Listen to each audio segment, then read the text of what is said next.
I'm Elex Michaelson. This week on The Issue Is, one of the most prominent figures in recent California political history. This has been a dream, to be in a profession that I think is noble. Former Senator Barbara Boxer is here. Does she miss the Senate? What's her advice to Republicans? And where do we go from here? And they won't be home for Christmas, but they may soon be after. President Trump's startling decision to pull thousands of troops out of Syria and Afghanistan. What's going on here?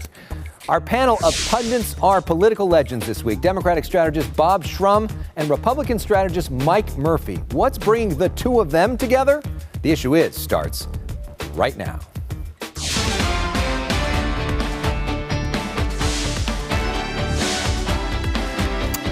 And Barbara Boxer is with us. She served in the House for 10 years, represented California in the Senate for 24 years. She left the Senate in 2017. Senator Boxer, welcome to The Issue Is. Good to have you here. Thank you for inviting me. It's fun to be here. All right, so the last time we talked on camera was 2016. I think at the time, you, like most people, assumed that Hillary Clinton would be president, your friend, and that it would be a nice time for you to sort of ride off into the sunset, right? Exactly. And then we end up with President Trump. Yes. Does part of you wish that you were still there fighting him? No, and I'll tell you the reason. It's internal. I knew it was time for me to do other things. Now, that sounds funny because you look at me and you say, why do you still want to work? I want to work, and I wanted to come home to California. You know, I've been married to my husband for 57 years. And we always kid around and say, well, if you minus all the time I spent in Washington, it's only 28. So we have a lot of time to make up. And I felt I had work to do here. And then the other point I'd make, and I haven't really been back there for 2 years, is that I'm a person that likes to get things done. And the way things have been going these last couple of years, I would have been so frustrated and demoralized. Where do you put him historically? He doesn't quite get the norms of the office. I don't feel that the respect for the office has gone up, it's gone down. I don't think he understands that you get things done not by insulting people, but by lifting them up, working with them. Look, I've worked with 5 presidents. You know I'm a Democrat. I'm a progressive Democrat. But I've worked with 3 Republican presidents and 2 Democratic presidents. Every one of those presidents, and it started with Reagan, wanted to expand his base. That was what they wanted to do. They wanted to reach out, bring the country together. And every one of them tried to do that. And that was a wonderful thing. This one doesn't want to do that. And I think that's what puts him in a very strange place in history. He keeps riling up his base, demeaning everybody else, and we're at this war with each other that is so bad for the country. So as I mentioned, you're working with this political action committee. You're really focused on the midterm elections, especially focused on getting women into Congress. Yes. You have a historic number of women coming into Congress. What's your advice to them? My advice to women, and frankly, men too, first and foremost, find your issues that you really care about, be passionate about them, and be yourself. Be yourself. You know, a lot of people have wondered, how did Barbara Boxer last so long? Because when I came in, we kind of had a reddish state, and I won 4 times for the Senate statewide. People, you know, and I wondered about it too. I would always get, as a Democrat, about 15% of Republican voters, and I'd lose about 10% of Democratic voters. And I would ask these Republican friends at that time, and they said, you know, we may not agree with you, but we know you're in it for the right reasons. What do you make of the Republican Party in California right now? We had this blue tsunami. Yeah, we did. You could have never imagined when you started off that Orange County would be entirely Democratic in the House. Orange is blue. Yeah. What happened to the Republicans? I know you don't give advice to Republicans, but what should they do with that party? Well, I'm happy to. I think if we just look at this midterm, what happened is none of them stood up to Trump, no matter what he said. None of them. Even when he went after John McCain, when he went after Mueller. These are Republicans. Mueller's a Republican. You wouldn't know it from the way Trump talks about it. These are decent. Comey is a Republican. So he went after all these people. And, you know, frankly, these Congress people, men and women, just sat there. People don't like that. Have some spunk, have some spirit. You said earlier that you wouldn't want to be in Congress right now because you'd be so frustrated at how broken the system is. I would be broken. How do we fix the system? Is the system even fixable at this point? When I got to the Senate, if I didn't have a Republican co-sponsor, I had nothing. You cannot do it alone. So find that, spot. Find that humanity on the other side. One of the biggest issues for you is the issue of women's rights. You first came to the Senate after the Anita Hill hearings. You came the year of the woman. The next year, 1992, you come in with Senator Dianne Feinstein. Now we have the Christine Blasey Ford hearings. Yeah. Some people believe that moment was an example of a backlash to the Me Too movement. That people said the Me Too movement had gone too far and it might hurt women going forward because of that. How do you see that moment? Well, it didn't happen.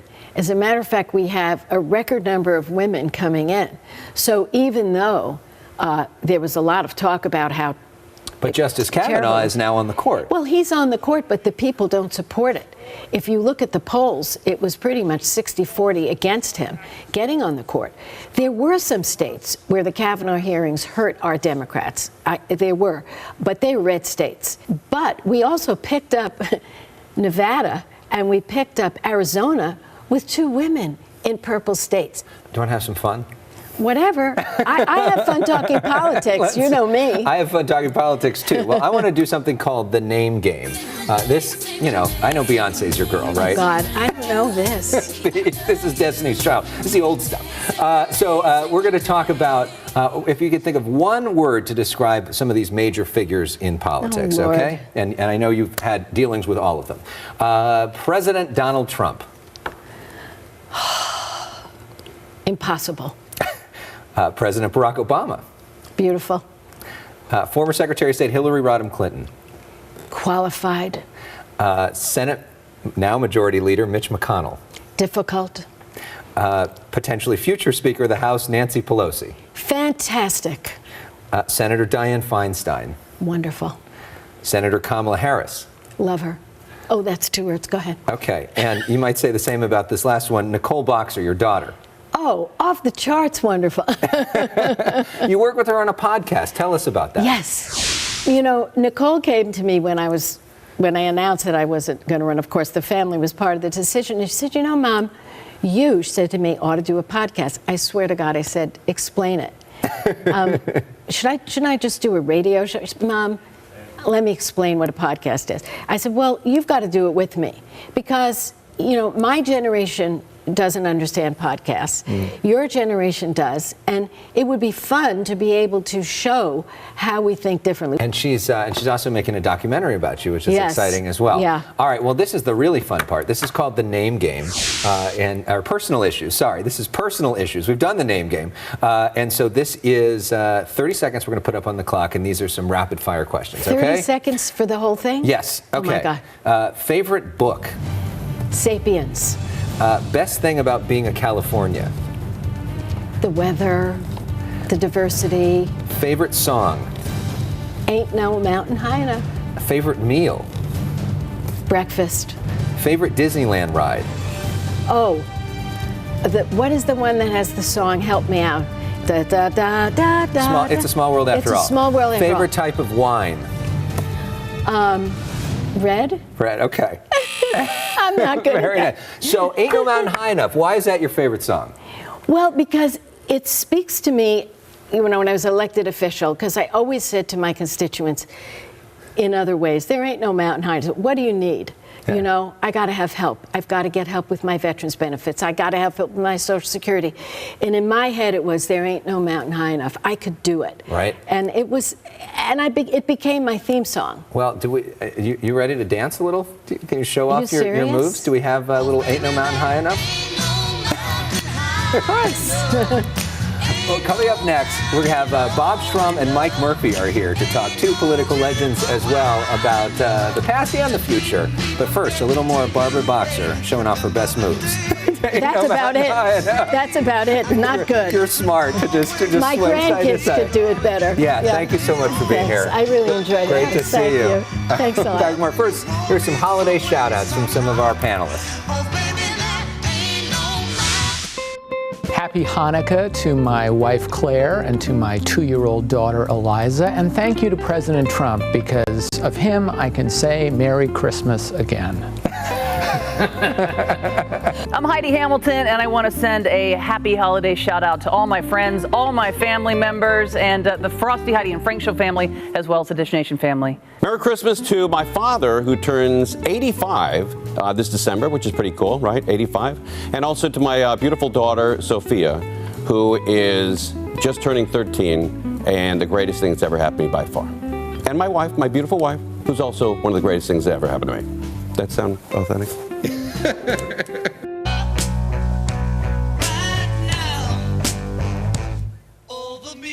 Can we really come together? Our recent election showed that political polarization is growing, but a new institute trying to change that. Our panelists tonight are co-directors of that institute, USC's Center for the Political Future.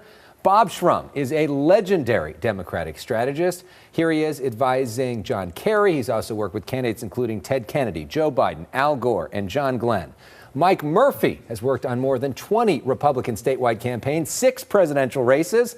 Here he is advising John McCain. Murphy's also worked with Arnold Schwarzenegger, Jeb Bush, Mitt Romney, to name a few. Murphy and Shrum have battled against each other for years. Here they are in Meet the Press with the late, great Tim Russer. Now they are working together at USC. Honored to have both of you guys here on The Issue Is. Welcome. Thank you. Great to be here. USC Center for the Political Future, how does this work and how do you actually bring people together, Bob? We're trying to model and advance a dialogue where we respect each other, we respect the truth, and whereas Murphy sometimes says, and I'm going to steal his line, just because you lose the game doesn't mean you should burn down the stadium. Yeah, I think this is a key thing. This is not about holding hands and skipping down mushy modernism. You know, Shrum and I can't agree on almost anything. Right. Because he's always I wrong like and I'm Elex. almost right. I like Elex. Do you like him? I don't know. Yeah. Of course I like Elex. But the point is, we ought to be fighting in politics because we have different ideas, but it ought to be a fair fight based on facts. Mm-hmm. You know, you need a referee and gloves in the boxing ring, not chainsaws at 2 feet till somebody's dead. My opponent is not my enemy in politics, and Shrum and I, even though we disagree, we're friends. So we're trying to put the rules back in the fight to make it mean something, not total destruction. You know, sort of on that point, Barbara Boxer was just on. She brought up the point that she said that President Trump is not interested in bringing both sides together, whereas the other Republican presidents she worked with were. They were trying to build their base, President Trump playing to his base. Is President Trump's base enough? Because it seems like he is trying to we just play found to out them. in 18. He's in a cul-de-sac of a third of the country. Yeah, and that's his hard base, is about 33%. And it's a great way to destroy a political party. It's not how you win elections, so no. And I mean, what do you make of what is happening right now? Because it seems like there's a lot of chaos, and in a chaotic administration this week, especially chaotic. It's Donald Trump unbound. You have Mattis resigning. You have the stock market going south. You have the government shutting down over the wall, which is opposed by, I think, 57 or 60% of Americans. And he announced that it's his shutoff. I mean, it's crazy politics, and it's a very bad way to run the country. What normally happens, or used to happen, and hopefully we'll have a revert to mean, is that political leaders know they have to balance the television show of politics and the theater of it and the electioneering with government. And the president only works on one frequency. He's in the reality show TV business. He doesn't understand or want to understand government. So he pounds on the table and wants his way. He only sees Republican primary voters in that cul-de-sac of a third, and he throws tantrums when he doesn't get his way. So that not only is dysfunctional for him, it's dysfunctional for the whole system because the people who would like to make deals can't get anybody to say yes. Meanwhile, there's about 50,000 Democrats that want to challenge him. Yes. One of the questions is LA Mayor Eric Garcetti one of them? He says he's going to make a decision by the end of the year, which is like next week, on whether he's going to run. He was on Good Day LA this morning. I asked him, why would you not run? Here's what he had to say. I think the personal politics of today, are so vicious that, and I have an amazing job right here, but that's one of the reasons I think about it too. I could solve homelessness even more quickly if I were president or if we had a national conversation. But it's a great win-win either way. I'll be here, I'll be working for LA one way or another, but I'll make a decision by the end of the year. So is he running and does he have a chance? I think he's running. I wouldn't rule out the fact that he has a chance because I think We're living in a very unusual time. Biden starts off as the front runner, but there's some kind of inchoate desire you can sense in the Democratic Party for someone new, for generational change. That's why you have the Beto phenomenon. So who's to rule out having an Eric phenomenon? So here's the problem. I think on paper it's like a balance sheet. Here's his outside Washington, new, fresh California, suitably liberal enough. You know, some of the pieces come together. The problem is I don't think he'll survive the second look. So he'll have a moment where he's kind of the thing of the month. Then a million reporters will come out here and find, has he done anything other than bungle the homeless crisis? Right. I don't think he has. So, and then you've got Kamala Harris, you've maybe even got Governor like Newsom. There are no shortage of young, fresh Democrats. I don't know what his second story Even is. just from this state, Eric Swalwell, Yeah. Tom Steyer may be running as well. So a lot of interest here in yeah. California. Yeah. All right, well, you guys have run campaigns for a long time and have some great war stories. So I want to put you guys on the hot seat about that. So coming up next, we're going to play a fun game to get some insight from these two. Maybe we'll get them in trouble, who knows. And as we go to break, a little Chris Martin and Pharrell, which I know, Bob, is your main jam right now? Elo? Yeah, I'm more gangster. Yeah. Gangster rap? Yeah. We could do an aria from Figaro. Okay.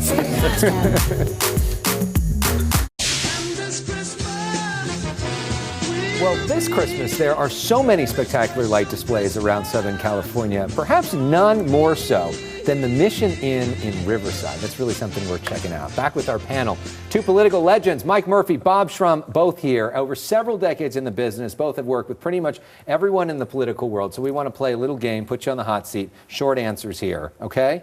So, best politician you've ever worked with? Ted Kennedy. John Engler, governor of Michigan. Worst politician you've ever worked with? Oh, I don't want to do that to anybody. Look, I sort of have a compact with my clients. I'm not going to do that. I'll do it for him, his whole client list. Horrible, the worst. I'm kind of the same. I don't really, sometimes, when I said Engler, I meant very good at running, the politics of getting things done. Yeah. Not the performance art. In terms of really bad, Rick Lazio was pretty bad in New York. Yeah, lost to Hillary Clinton in that Senate race. Craziest campaign moment of your career? Moment you were just like, wow, this is just crazy. Well, it's not my career, but when John McCain announced he was picking Sarah Palin, and then she did that interview with Katie Couric, yeah. I was, as the British would say, gobsmacked, and because everybody makes mistakes in campaigns. Right. Everybody messes up, but that was lethal. I was doing the Arnold recall, and it was near the end, and it's like an Altman movie. There are crowds, and women are flashing blouses from passing cars, and we had this threat for his security, so we were trying to talk him into putting on a bulletproof vest, and then the phone rings, and Siegfried and Roy, the tiger had bit Siegfried or whatever, and they knew him so it was this pandemonium on the campaign bus between all these different things going on, and it was wonderful and surreal. And I've been lucky to be in campaigns where there's been a lot of that, a lot of McCain 2000 stories. Yeah, Arnold was quite something. So let's start with Mike this time. Best president of your lifetime? Oh, that's Ronald Reagan. Franklin Roosevelt. Franklin Roosevelt. I mean, I'm only 2 years around when he was there, but Franklin You don't hear Roosevelt. a lot of people talking about one of the those two days great anymore. American presidents. And of the 20, who's the other one? Abraham Lincoln. Okay. Of the 2020 campaign, which campaign would you most enjoy running? Of all the people that are considering running on both sides. Been there, done that, don't want to do it again. Okay. Who knows what will happen in the Republican Party? I'm for anybody who's not Donald Trump. I mean, I'd vote for that plan over there. If I were a Democrat, which I'm not, I would be, as a young consultant, I go out and try to talk Mitch Landrieu into running. Mitch Landrieu. Rocket Fuel. And I have a tremendous affection. I have worked for his interest groups in the past for Mike Bloomberg. Yeah, and Mitch Landrieu was a former mayor of New Orleans as well. Okay, well, up next, a special Christmas greeting from these guys. But first, some shout-outs from our recent paneler. Happy holidays to my family. I know I've been missing for 2 years on this campaign. I'm excited to meet you all again this Christmas. For my holiday shout out, I just want to give some credit to all the people who became politically active in 2018. And a Merry Christmas to my family, particularly my long very patient wife for 37 years, Supervisor Michelle Park Steele, and her 2 amazing children. I'm Pete Weitzner. Happy holidays, Merry Christmas, especially to my wondrous, tolerant girlfriend, Ginger Elker, and my wondrous Cocker Spaniel, Melania, and all my friends in wondrous Orange County on Balboa Island. Well, welcome back. As we listen to John Legend and Stevie Wonder, Mike Murphy, Bob Shrum, who are your holiday shout-outs to? Mike, start with you. And to my beautiful and beloved wife, Tiffany, and my young daughter, Audrey, who's getting her first Margaret Thatcher biography. Merry Christmas. That's a conservative. Yes, Bob. My wife, Mary Louise, 75 years young. We just celebrated her birthday in London. Happy birthday. My stepson, Michael, Cody, our puppy, and the Dolphins. No one will understand that except them. But a shout out to the Dolphins and Ruth Bader Ginsburg. May she get better, and stay around for a while. Well, I think every liberal is praying for that tonight. Nothing wrong with retirement. It's honorable. All right. Well, thank you guys for watching. A very Merry Christmas to my family and everybody at home. We'll see you next week for a very special edition of The Issue Is. For now, have a happy holidays.